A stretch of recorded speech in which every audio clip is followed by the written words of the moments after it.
Ya, balik lagi bersama saya Admin A di channel AFK Film. Oke, kali ini saya akan mereview sebuah film yang pastinya sangat menarik dan teman-teman gak asing, karena film ini berjudul Captain America The First Avenger. Film yang menceritakan seorang laki-laki bertubuh kurus dan lemah, tapi memiliki karakter dan sikap seorang patriot sejati. Seperti dalam komen-komen Twitter ya, kukira kertas ternyata keras, kukira malas ternyata beringas dan ganas, dan bisa bikin lemas. Waduh, ya begitulah gambaran Steve Rogers. Nah, si Steve ini di masa itu dijadikan sebagai sukarelawan dalam eksperimen yang mengubahnya menjadi seorang prajurit super.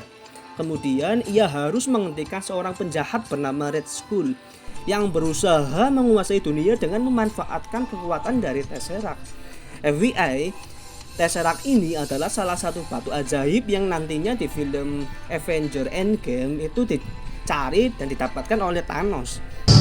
Have you? It's not for the eyes of ordinary men. Exactly. Kemudian film bermula sekitar tahun 2010. Sebuah tim ilmuwan menemukan pesawat tua yang membeku di kutub utara. Di dalam pesawat tersebut ada seorang lelaki yang berbaring dalam keadaan tidak sadar. Ia memakai sebuah kostum dengan motif dan warna mirip dengan bendera Amerika. Di sampingnya terdapat sebuah tameng dengan motif dan warna yang sama. My God. Base, give me a line to the colonel. 3 a.m., sir. I don't care what time it is. This one's waited long enough.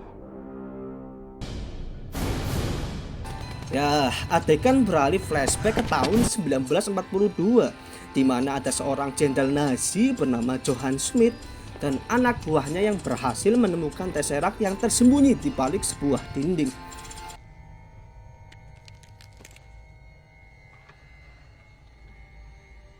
The Tesseract was the jewel of Odin's treasure room. Kemudian, film beralih ke kehidupan si Steve yang berlatar di New York. Steve ini sering mendapatkan penolakan saat mendaftar sebagai anggota militer Perang Dunia Kedua. Alasannya sangat sudah jelas ya, karena fisiknya yang kurus dan terlihat lemah. Meski begitu, Steve ini bukan seorang yang penakut. Selama ia melakukan sesuatu yang benar, ia tidak akan menyerah walau harus menanggung derita dan rasa sakit. Di sisi lain, Steve ini memiliki seorang sahabat yang baik bernama Bucky, yang secara fisik sangat bertolak belakang dengan dirinya. Hey, pick on somebody your own size.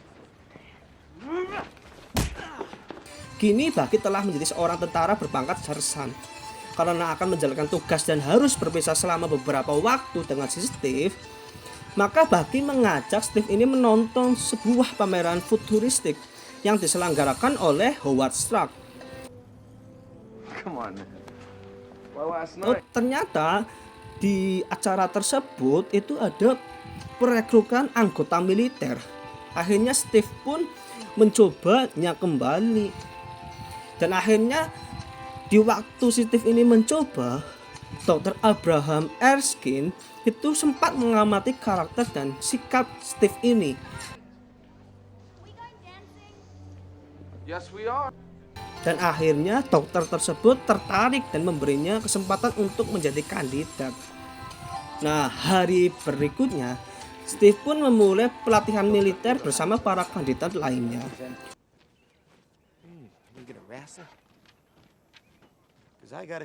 Kolonel Castor Phillips dan agen Peggy Carter memantau secara langsung para kandidat yang akan menjadi eksperimen prajurit super tersebut. Kolonel Phillips ini melayangkan protes kepada Dr. Erskine. Karena apa? Karena memasukkan orang lemah seperti Steve ini sebagai salah satu kandidat. Namun dokter menyanggah. Karena apa? Karena Steve ini memiliki potensi yang sama, bahkan lebih kuat dari kandidat lainnya.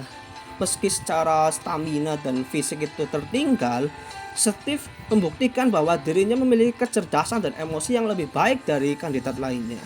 Akhirnya karena sang kolonel ini masih skeptis, memberi ujian dengan melempar sebuah granat palsu. Dan ajaibnya, ketika para kandidat lain itu menghindar dan mencoba menyelamatkan dirinya masing-masing, Steve justru melompat dan menjadikan dirinya perisai untuk meredam ledakan granat tersebut. Hal itu membuat Peggy terkesan dan Dr. Erskine pun merasa puas. Namun, Kolonel masih tetap merasa ragu. Is this a test? He's still skinny.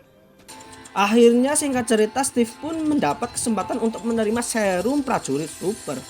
Malam hari sebelum melakukan prosedur tersebut, Dr. Erskine menemui Steve dan memberinya beberapa nasihat. Ia menilai Steve sebagai orang yang baik dan berpesan agar Steve tidak berubah hanya karena memiliki kekuatan. Dan jika berhasil menjadi seorang prajurit yang super. So he sends the head of Hydra. His research. Sementara di markas Nazi, Jenderal Smith dan Dr. Zola sedang mengekstrak energi yang terdapat pada Tesseract. Dr. Smith ini memerintahkan seseorang anak buahnya untuk membunuh Dr. Erskine dan menggagalkan prosedur pemberian serum prajurit super. Tiba waktunya bagi Steve Rogers untuk menerima serum prajurit super. Dr. Erskine pun langsung memimpin prosedur penyuntikan serum tersebut dengan fasilitas dan alat dari Howard Stark. Singkatnya, prosedur tersebut berhasil dan Steve telah menjadi kekuatan seorang prajurit super. How'd you feel?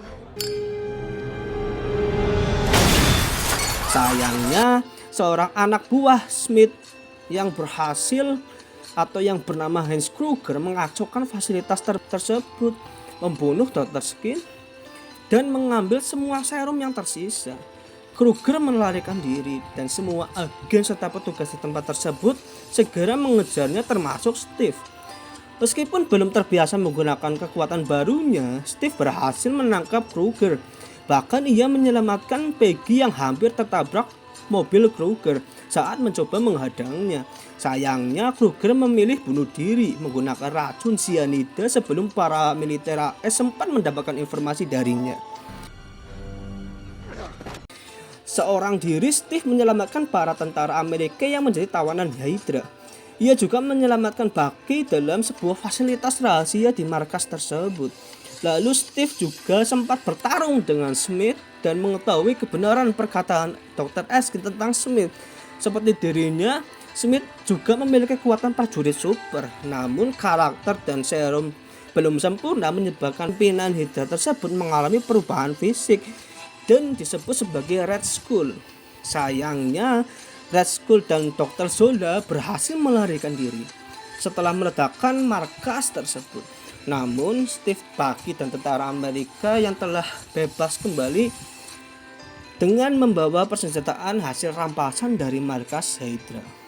Aksi Steve ini membuat para tentara serta Kolonel Phillips menghormati dan mengakuinya sebagai Kapten Amerika. Maka mereka pun mulai membentuk sebuah tim khusus dengan Kapten Amerika sebagai ujung tombaknya. Steve ini menjalankan misi demi misi untuk memerangi Hydra. Sayangnya, Steve harus kehilangan Bucky saat menjalankan misi penangkapan Dr. Zola.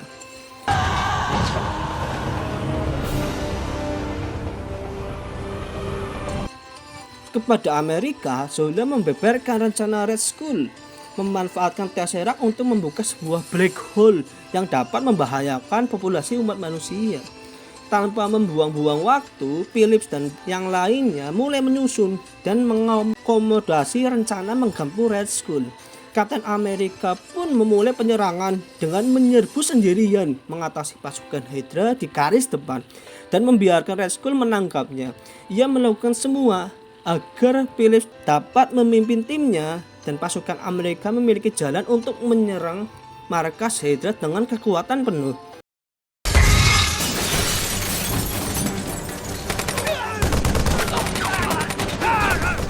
Steve pun mengejar Red Skull yang melarikan diri dengan sebuah pesawat yang membawa serta Tesseract.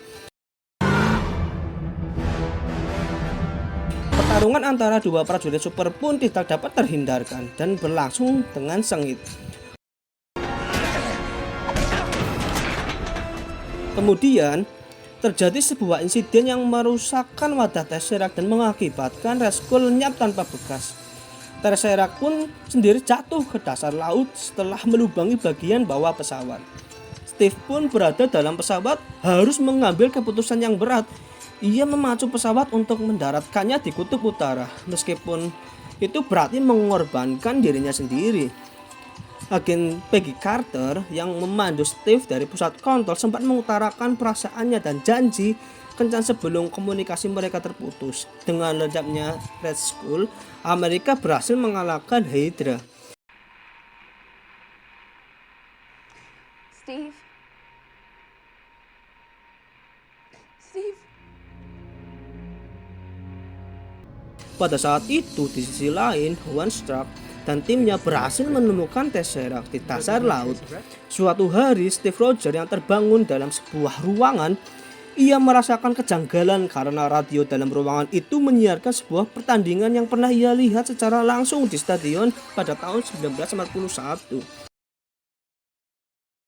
Maka ia pun menyerang setiap orang yang bergegas keluar dari ruangan tersebut. Steve pun terkejut mendapat dirinya di tengah perkotaan dengan bangunan-bangunan yang terlihat berbeda dari masa hidupnya. Serombongan mobil dan agen bersenjata mengepung Steve di tengah jalanan di Times Square. Lalu seorang pria tegap berkulit hitam menemuinya. Pria itu mengatakan Steve bahwa dirinya telah tertidur selama hampir 1 abad atau sekitar 70 tahun. Laki-laki itu bernama Nick Fury.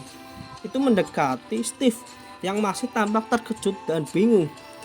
Lalu ia menawari Steve untuk bergabung dengannya dan menjalani berbagai misi untuk melindungi umat manusia di seluruh dunia.